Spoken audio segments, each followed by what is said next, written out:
begin, Judge. John Coons for Mr. Preciado. And I see Mr. Preciado is seated and present in the courtroom. This is a referral from the 290th District Court on motions to reduce bond filed by defense. So defense, these are your motions. Go right ahead. Thank you, Judge. I'll go ahead and call my client as a witness. Okay. Have them come up here and take the stand.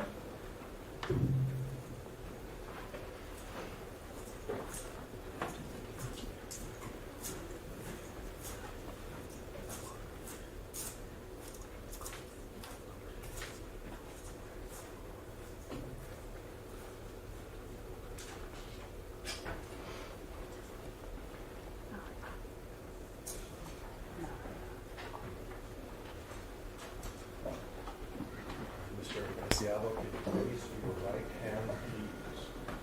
Do you solemnly swear or affirm that the testimony you are about to give is the truth, the whole truth, and nothing but the truth, so help you God? I do. You can put your hand down.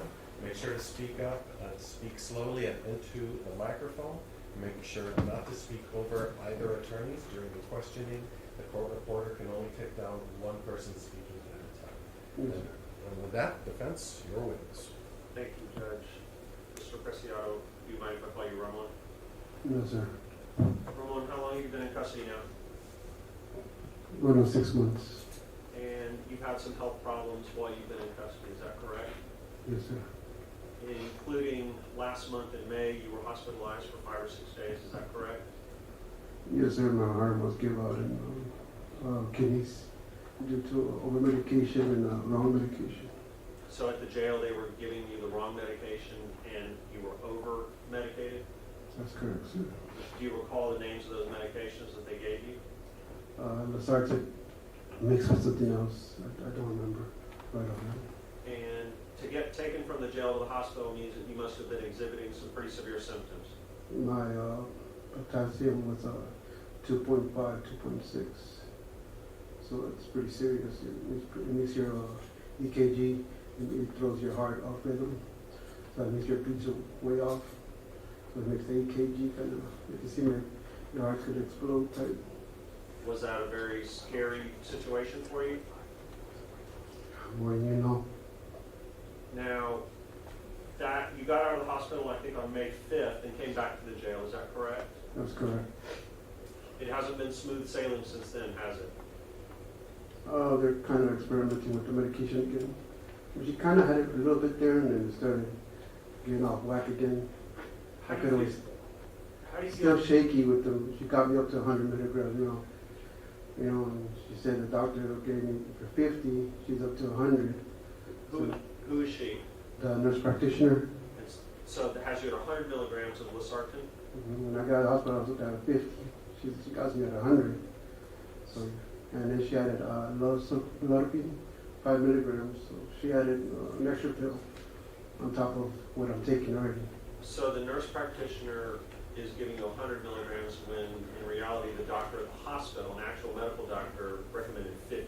And I was doing fine with the 50, no shakes, no nothing, I was doing all right. So let's talk about how you feel right now. You seem a little weak. Are you shaking?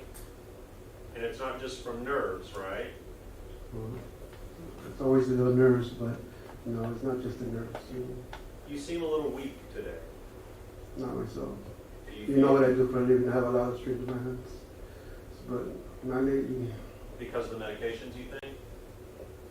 It's one of the good reasons. I'm pretty sure that's what it is. Now, more recently, just in the last week, you got bitten by a spider or something? Yes, got bit. No medical attention. They wouldn't give me a medical attention. I made 3, 4, pleaded with them. I even told the guards, and a couple of guards tried to help me, but nothing ever happened. Finally, one of the pharmacists, that's kind of nice to me. She did all she could. She called down there, made a big stink about it. Finally, they caught me on Sunday afternoon. So you were bitten by this spider a week ago on Sunday, meaning on the 9th probably? Yes, sir.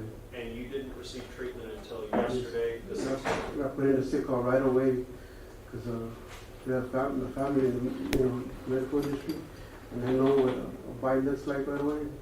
So it went from a bug bite to an infection, to a staph infection. So she won't even cut it open. Right. You could tell, everybody could tell you need to be busted open. I mean, you know, Ramon, let me stop you for 1 minute. You said that it's been diagnosed as a staph infection now, so she told me, I looked right at my face, she goes, oh, that's a staph infection, I can tell you for a fact now. and did they put you on any medication?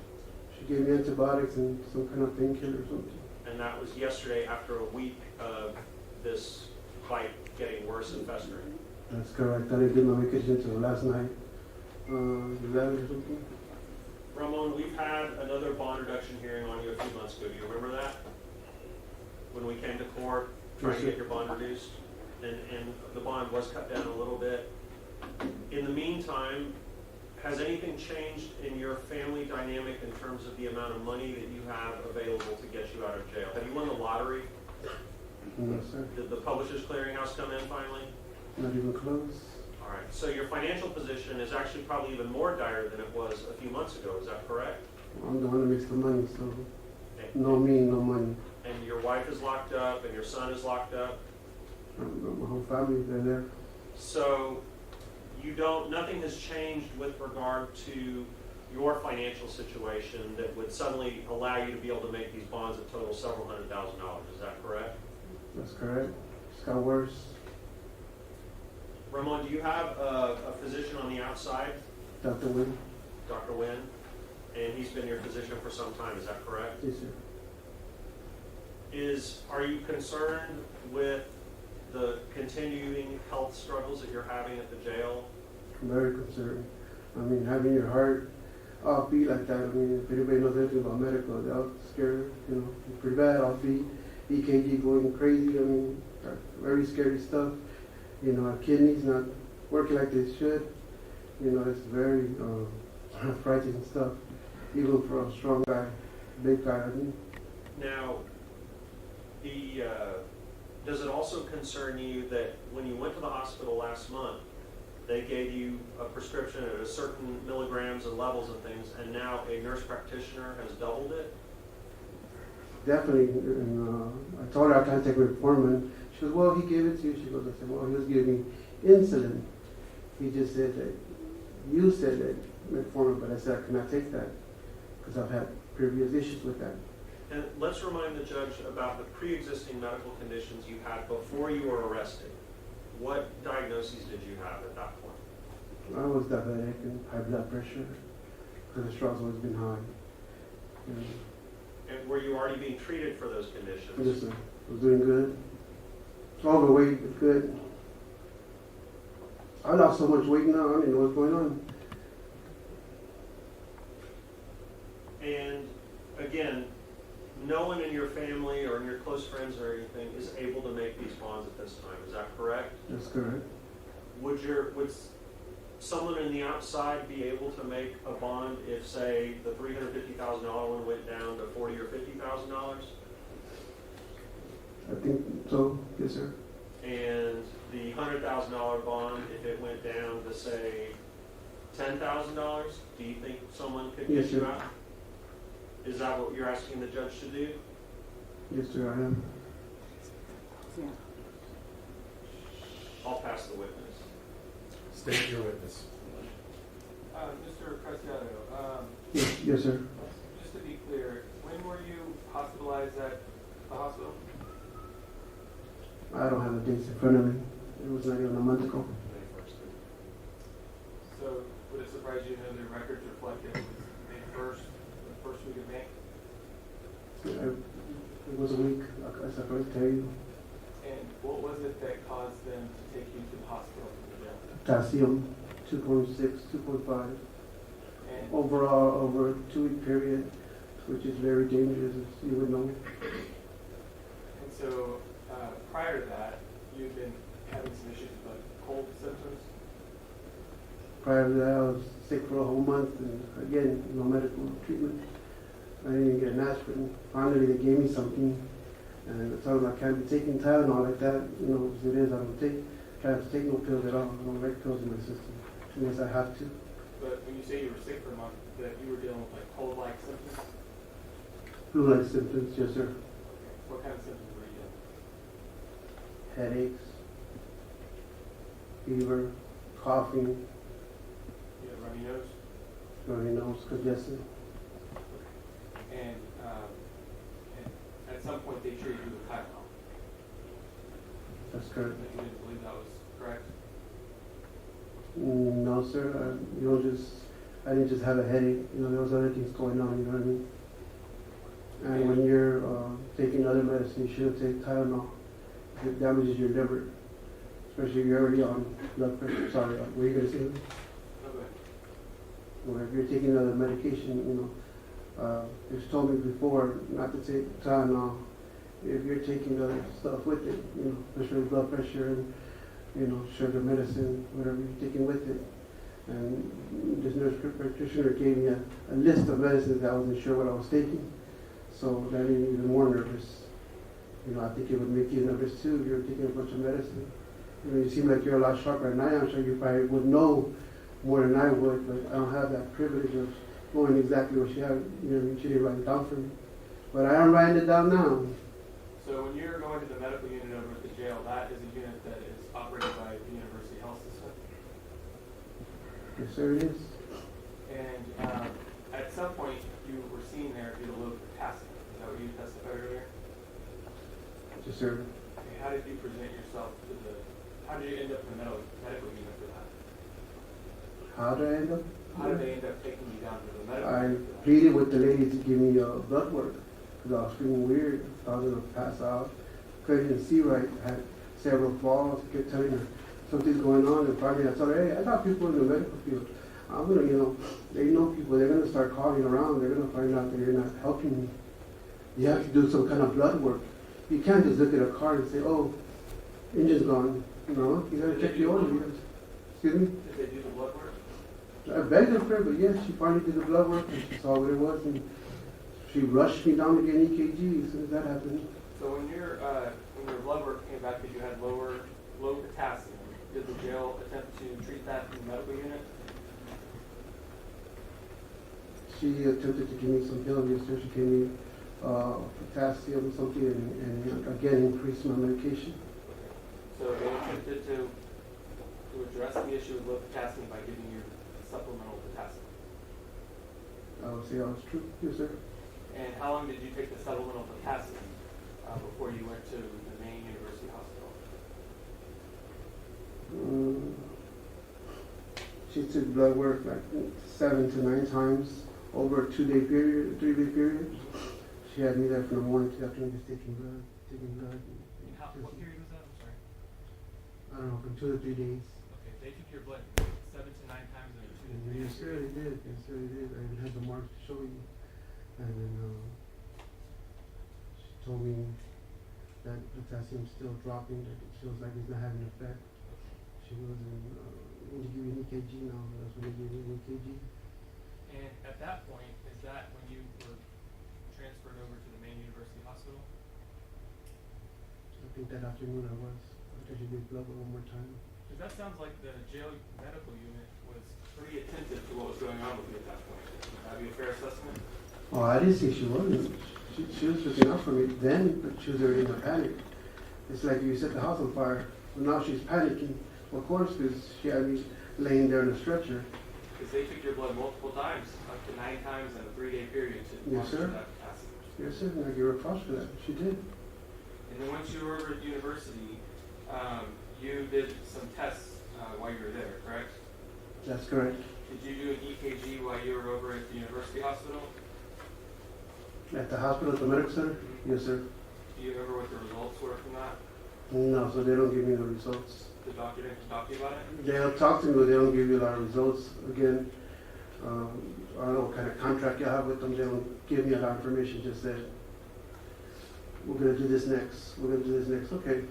But most likely it's something like, you're fine for now. And when I say they take you over to the main hospital at university, that is not at the jail, correct? They do. Okay, it's over in the medical center and it's in the main university hospital complex. Yes, sir. Okay, and so the doctors that you're dealing with over there are the same doctors that regular people walking off the street deal with at university. It's not my doctor, but yes, it is the same doctors you would deal with. And your doctor, Dr. Nguyen, does work for University Hospital, correct? That's correct, sir. Does he work over there in that same complex? I'm sure he works in there somewhere. Yeah. Yes, sir. And those doctors that were treating you over there at the hospital, they have the ability to consult with him and to communicate with him about you as well, right? I sure hope so. And so after your EKG, you didn't remember, no doctor gave you specific results of the EKG? Well, they gave me like 7 of them, so I didn't really keep track, after that.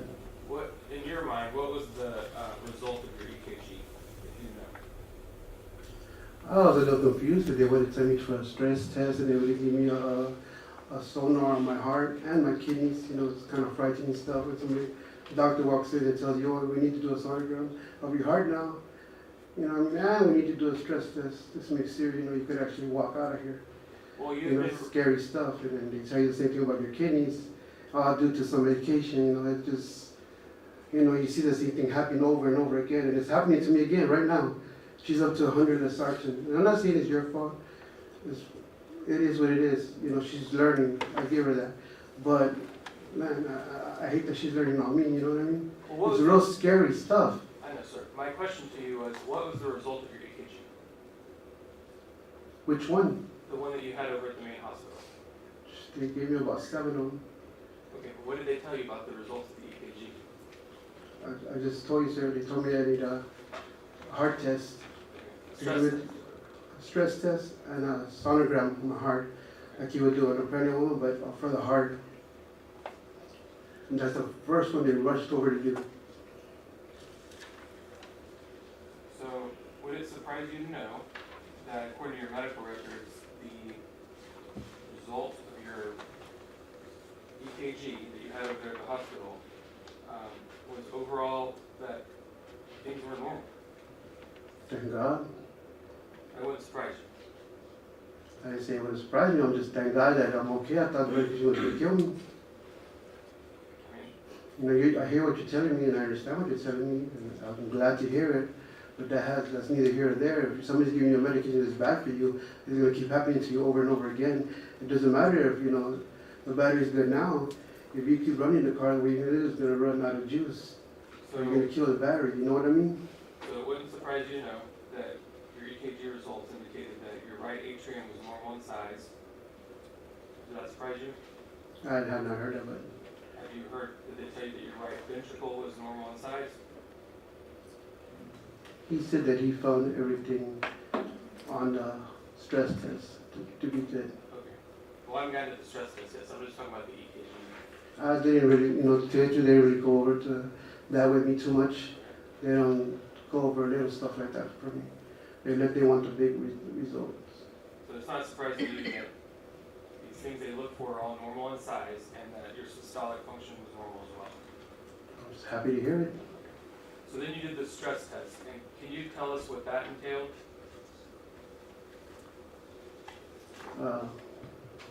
Medication, computer, they run medication to my veins to see where I was.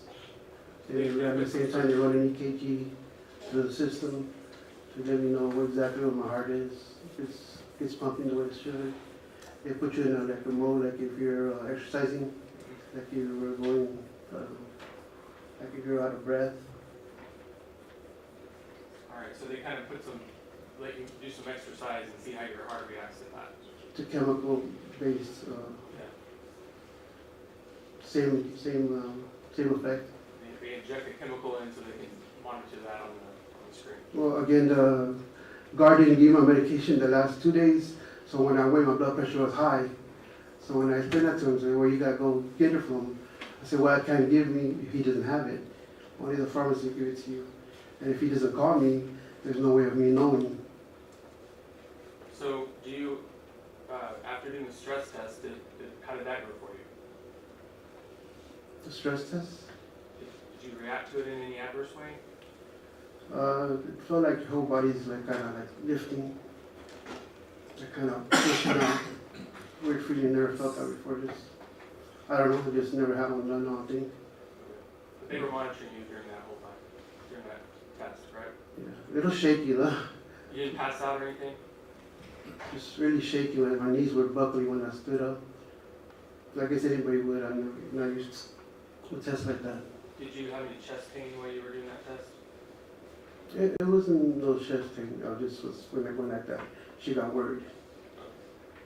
So when you were done with it, did they at some point go over the results of the stress test with you? No, Okay. No doctor came in and talked to you and told you what happened? no. So I guess I'll go over it with you. Would you be surprised to know that the 5 conclusions that were reached with the stress test were, number 1, that your stress was judged to be adequate? Am I surprised? Is that what you said? I mean, given what you went through with the stress test, are you surprised to see that that's what? I'm relieved I'm here. If you really want to know, I'm just happy I'm here. I thought I was going to make it out that hospital. But does that surprise you that to hear that that was a conclusion? I'm surprised I'm here.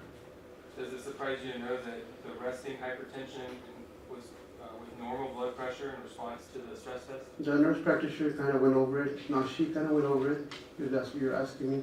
She kind of went over it. She didn't give me the results. She just said, Well, okay, but I'm just asking you, I'm going over it and with your records and just asking if that surprises you that they concluded that. when you define surprises me, what do you mean surprises me? What are you trying to tell me? Well, do you find issue with this, what they've concluded in this, with these stress test results? I don't have an issue with the test. If that's what the test says, I'm happy. I'm more than happy. I'm thanking God every day that I'm here. Does it surprise you to know that they noted that you had a chest pain during that stress test? No, I didn't have chest pains. That surprised you to know that they concluded you had a normal resting EKG? Am I surprised? Right. Again, I'm just happy. So again, they're concluding that what they're seeing is normal. That's what you said, is it? I wasn't normal before that.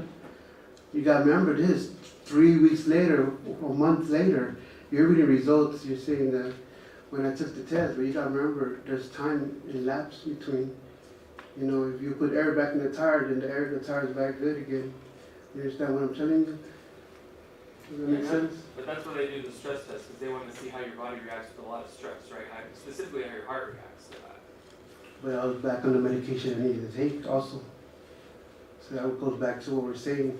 I'm back on the medication I was taking, then I'm good again. But if you start experimenting and throwing me high doses, that's when I have an issue. I'll be okay if you just leave me where I'm at.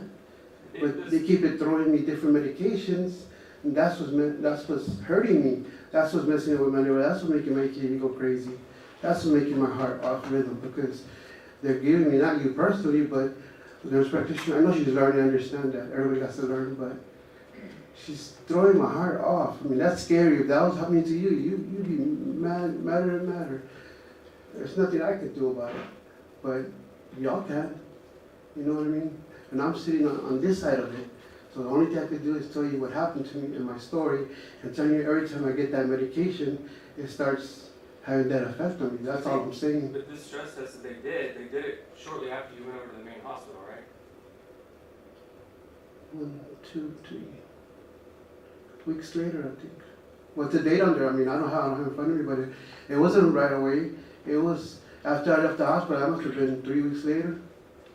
After I was already on the regular medication that I was supposed to be on. What about your EKG? When did they do the EKG?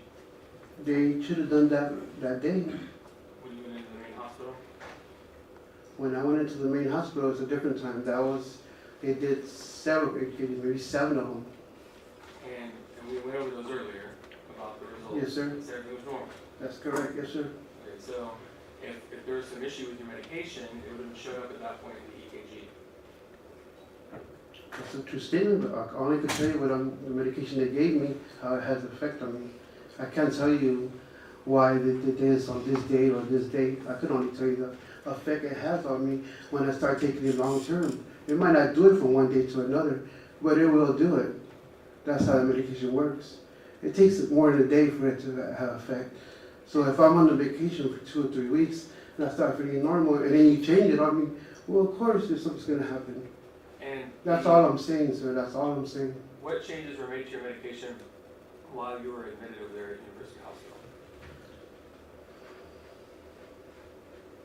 Hospital? I was an incident, first of all, instead of metformin. That was the first thing. The medication was a lot lower than I was taking. I can't tell you exactly, that's not my line of work. But I was great. I came out stronger than ever. I was happy. I was actually saying prayers for y'all guys, believe it or not. Thank you, God. I'm okay. And then all of a sudden, here I go again. Same symptoms, starting all over again with different medication. With the metformin, I can tell you, I'm allergic to. It's having an effect on me. And so since you got back to the jail, they've been, aside from the Losartan you testified earlier, they've been complying with what had been changed over at the main hospital? As far as I know, yes, sir. And you also mentioned the spider bite that you have on your arm. Is it common to go to medical if you receive an insect bite? They're supposed to take you. I mean, they should take you right away, but they didn't. I felt up notes. The first one I put, the medical attention, bug bite. Second one I put, again, bite, getting warm around, possible infection. Second notice, please advise, I need medical attention. Third attempt, please, I need medical attention. It's like a ball. Please, I need help. Very, very warm, hot to the touch, possibly staph infection. And she gets me, she goes, oh yeah, staph infection. So at that point, you were seen by the medical unit for that. 7 days later, still Sunday night. Did they tell you that it was an insect bite that caused that? Her exact words were insect bite, turn cyst, turn staph infection. That's a possibility. She didn't say possibility. But this isn't the first time that you've dealt with these cysts with infections over there, right? No, I had one on my leg. Right, and that one was dealt with when you were over at University Hospital, right? That was dealt with also at the jail and at the university. Okay. Yes, sir. And the doctor spoke with you about how to prevent that, correct? When you were at the hospital?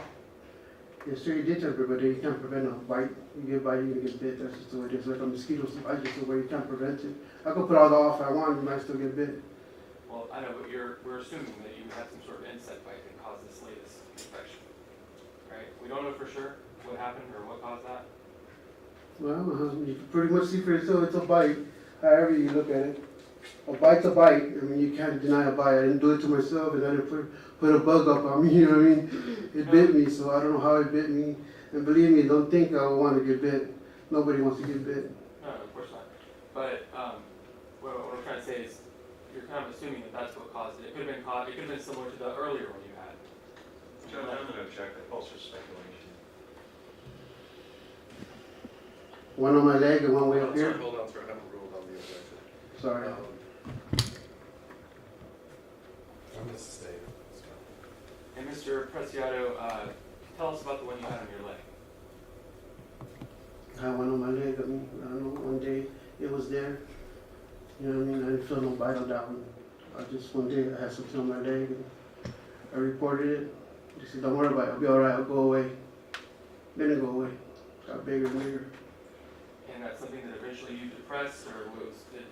No, it got huge. It burst by itself. I was taking a shower one day and it burst by itself. Now, I said I wanted, to get wrapped up because it could be staph infection. It turned into something. And the exact words were, "You'll be okay. Make a sick note." And when you talked to the doctor about it, what did he tell you in terms of how to prevent this? I didn't talk to the doctor. I talked to an RN, and she gave me antibiotics. They didn't talk to you about hygiene and how to prevent that? Are you talking at the University Hospital? Yes. Yes, sir. He said scrub myself, and I scrub myself very good. One of the cleanest people you want to meet. Believe that, especially where I'm at, I don't want to get bit by nothing. I don't think anybody wants to get bit. And to have things, it feels like, you know what it feels like? It feels like somebody lit a cigarette and it's in there burning me. Now, who wants to feel that? Believe me, there ain't nothing being done on purpose. There ain't nobody going to put nothing on the side of their leg to get a bite, you know what I mean? It's there, it got there, I get bit. And you go into anybody's cell, mine's one of the cleanest ones you've ever going to meet. But if you, for a second, turn off the light, you see the bugs come out everywhere. You know how it is. I'm sure you've got a lot of complaints. The bugs just come out of there, you see them coming out. And that's not saying nothing new. Let's not sign anything back. Everybody knows what it is. Okay. You testified that in terms of your financial situation, that it has become more dire since our last bond hearing a few months ago. Is that correct? Sir, I've been sitting in the jail, yes, sir. Yes, sir. Yes, sir. Are you aware of any efforts that have been made to liquidate your home? Still sitting there. That's all I can tell you. Well, I'm asking if you're aware of any efforts that have been made to sell it. They've been trying to sell it, but again, y'all got bullseyes on me. I can't, nothing will move, they won't touch it. It's one of those deals. Some guy says he's gonna shoot me in the face if somebody, they go near the house. Who's gonna go near the house? What efforts have been made to sell the house? I don't know, my sister's kind of dealing with that. Is it listed on the market? I think she has, yes, sir. And do you know what that house is worth, approximately? There's all kinds of numbers been thrown out there. What kind of numbers? I think she wanted like maybe 350 for it. But here's the thing, you're doing your math and you think we're gonna get all this. You can forget we owe for the house. So don't forget about that. Well, that was my next question. I'm not going to forget. I know, But but we owe for the One house. at a time. Yeah, it's just something we have to establish for the record. And how much is owed on the house? 200, 150, 180. So potentially you have $200,000 worth of equity in the home if it were to sell. You figure taxes, you figure she got to split with her family, and you're figuring a lot of things. You make it seem like, oh, you're gonna just keep 200 in your pocket. That's not gonna work like that. You know, and everybody says, oh, you're gonna keep it. No, you're not. You're not. She still has to split that with somebody. She still has to pay taxes on there. There's a lot involved. The realtor people, whoever they are, they're probably gonna take a percentage too. Then there's a closing cost, and there's a lot involved with that. So to say, oh yeah, you're gonna keep it, I love the way you're doing the math, but that's not real life. Real life doesn't work like that. Real life, you'll be lucky if you get a percentage of that. And then her family's gonna want their side of it. Then that's what we have left. If you do your math like that, you're gonna find out what's left, and you're gonna look at the bottom number, and you're gonna see that's real life. Because that's what real life, like people with us, deal with it every day. We don't have 500,000 homes. We don't have $2 million homes that we could sell and have that.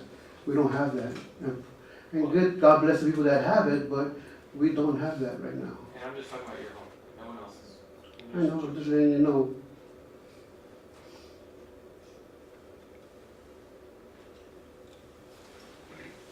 Pass it, Mr. Chairman. Ramon, real quickly, let's kind of follow up and remind the judge what was testified to at the last hearing, which is your home is owned by your wife and several of her family members, is that correct? Yes, sir. So you guys own a 1/4 share in it, is that correct? My wife does, but yes. Yes, that's correct. Yes, sir. Your wife owns a 1/4 share in that house. So back to Mr. Stout's questioning in terms of if the house sells, even if there was a $200,000 profit, the share that would go to your wife would only be 1/4 of that, is that correct? That's correct. One of the other problems that your family has had on the outside with regard to that house is kind of the negative attention that it's been getting, is that correct? Yes, sir. Case 5 runs it all day. And if- Second house, that's their Ramon, story. Ramon. I need to just, I'm gonna ask you very simple questions, I don't need explanations right now, okay?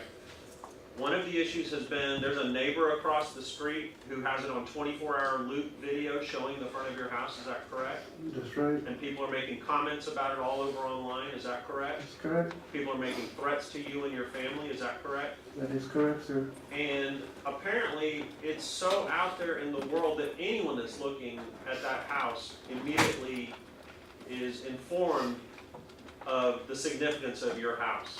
And so that's driving the value down, isn't it? Yes, sir. Down to practically nothing.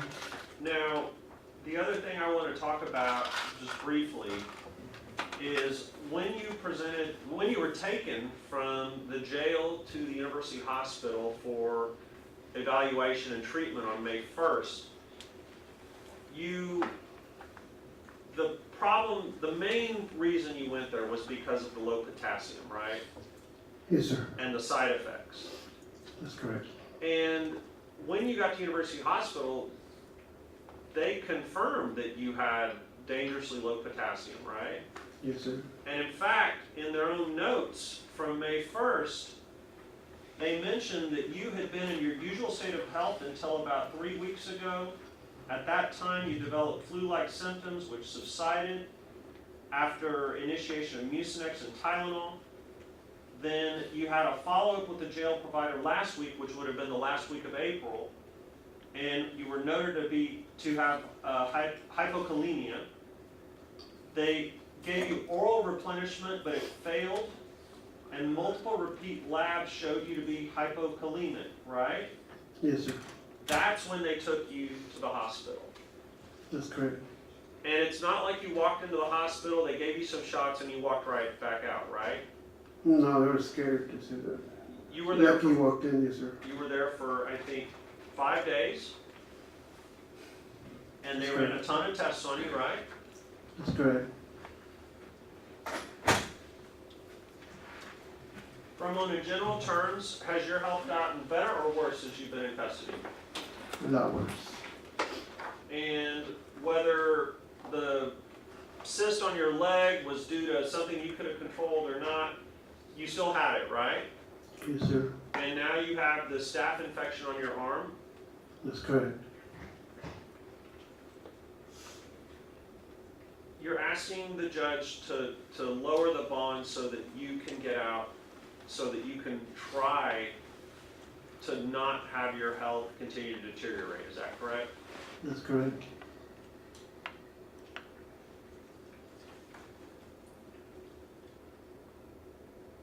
Ramon, and just to remind the judge, you're from San Antonio, right? Yes, sir. All your family's here. That's correct.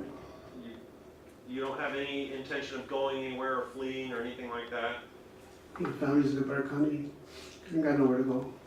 And if the judge was to lower your bond and you were able to get out, you will comply with any and all terms that he would consider. Is that correct? That is correct, sir. Yes, sir. Okay. I have nothing further. Thank you. State? No question from the state. Step down, sir.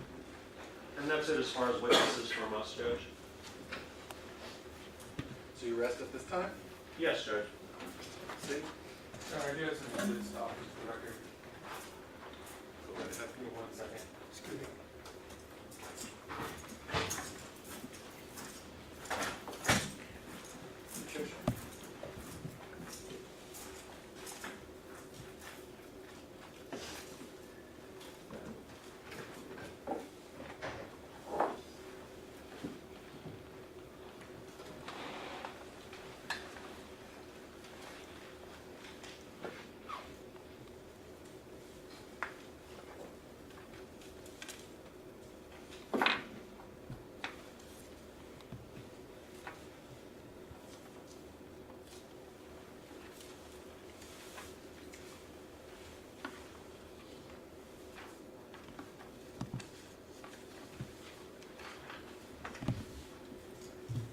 Your Honor, the state is offering state exhibits 1 through 5. Officer Good, Defense Counsel.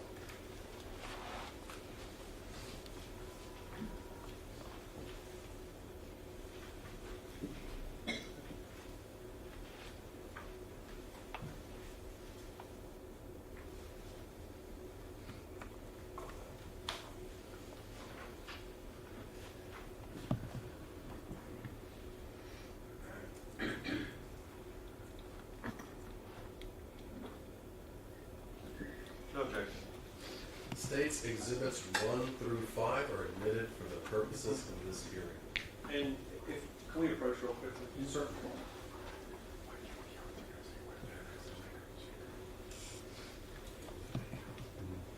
Can we go off the record? Yeah, that's fine. We're gonna go off the record. Yeah, that's good. All rise.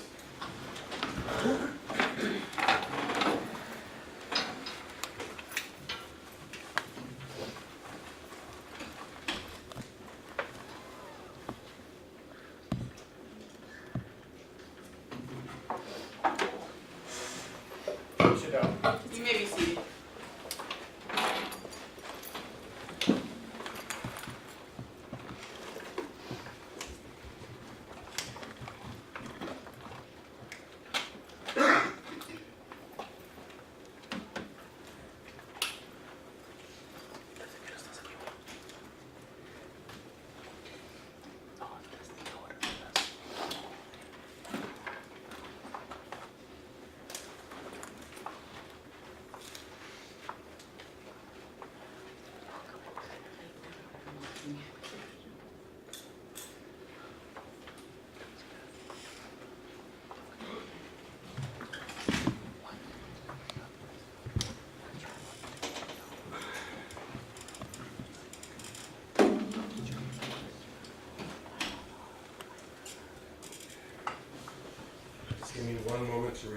records.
Finished reviewing states exhibits 1 through 5.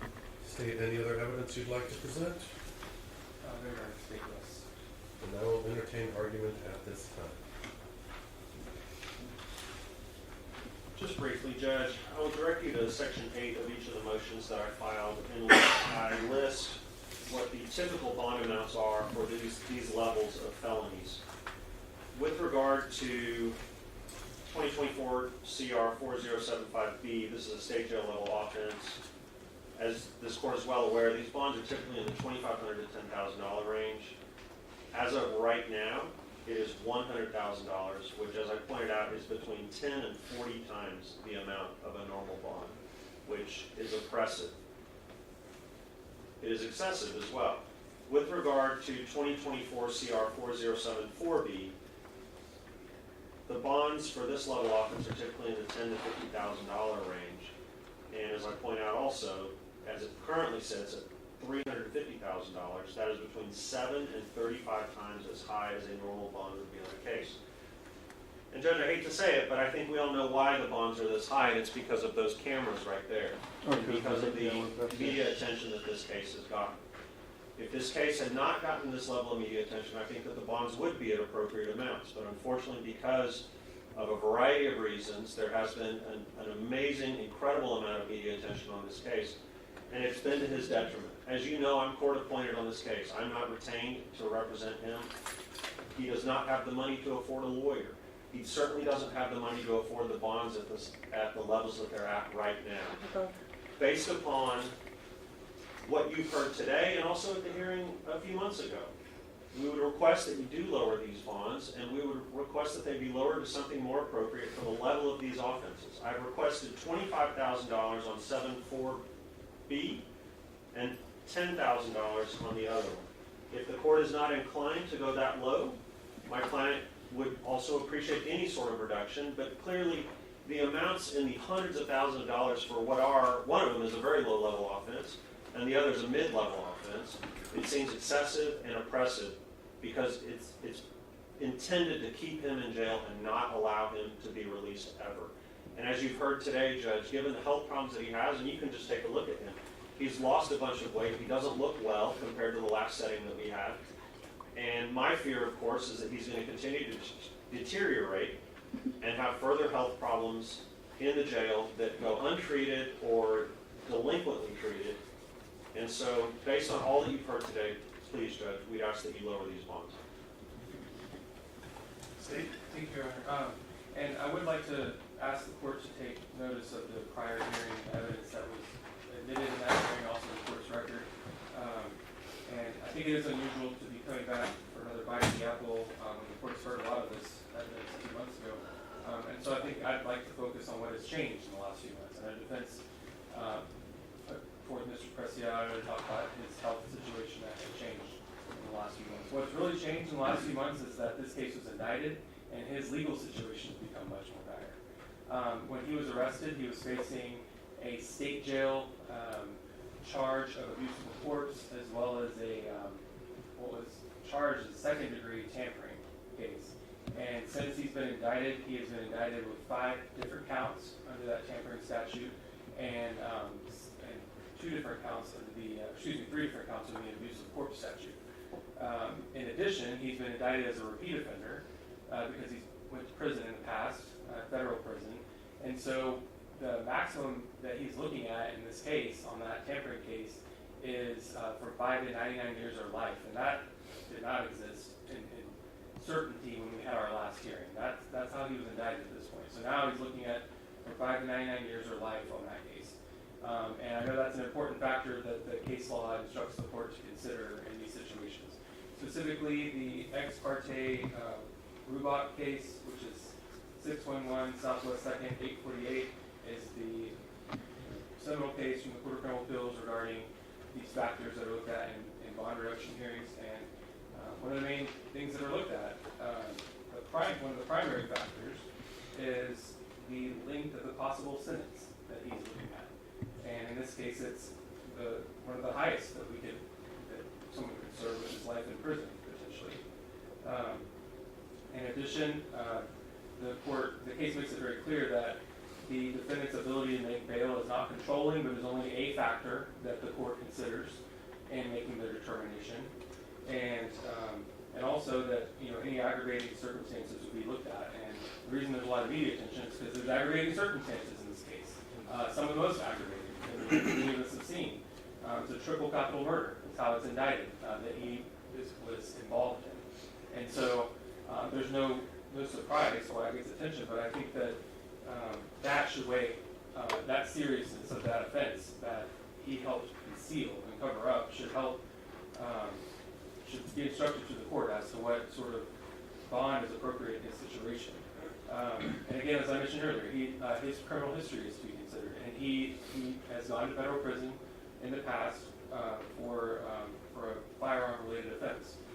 I think that's something that the court needs to consider. But in terms of the health stuff that we talked about today, I don't know if I saw anything that was alarming to me. That there are times where people with conditions, have low potassium. It sounds like the jail was diligent in testing him and addressing an issue and realizing and recognizing when they needed to escalate it to the main university hospital. And that's what they did for him. And they ran a bunch of tests on him. But at the end of the day, they found out that his tests were normal. And they addressed the low potassium. And they gave him supplemental potassium while he was there and fixed that problem that he was experiencing. That's something someone could experience on the outside. It's not something that's specific to his incarceration at the jail. So I think that from his own testimony, University Hospital, who runs the medical unit at the jail, has been diligent in addressing his issues and resolving them. Yeah, they're not going to take him to the medical every time he asks. They're not going to take him every time he gets a spider bite or whatever, but if it gets him to his bond. We already had this long hearing a few months ago. All this evidence came out, as the court remembers, and the court studied that evidence and made a decision. I'm just not sure what has changed at this point that would justify and warrant us drastically reducing the bond as the defense is asking. The defense said these bonds are not typical. I would remind the court that the burden is completely on the defense in these types of hearings to establish the record in that regard. And although it is mentioned in his motion, that is not evidence that the court can consider. I would take issue with the allegation as well that this is 30 times what the normal bond amount or whatever he said was. I don't think that's correct, and that's not evidence before the court. That's an argument from defense counsel, which the case law is very clear in a bond hearing is not evidence to be considered by the court. So we'd ask that these bonds not be cut further. $150,000 was already shaved off these bonds a few months ago, only back in February. So I'm not sure what has changed that would justify drastically reducing them further. The state asks that both these motions be passed.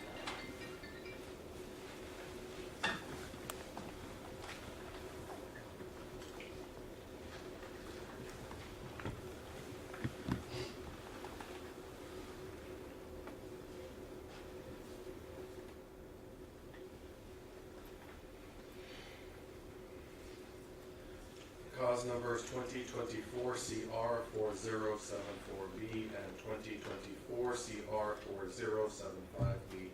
I will be denying defense motions. I will also be sealing states exhibits 1 and 2. State, did you want to withdraw states exhibits 3 through 5, or do you just want to keep them as part of the record? I'll keep them as part of the record, Your Honor. They will be so. Anything else from either side? Nothing to say.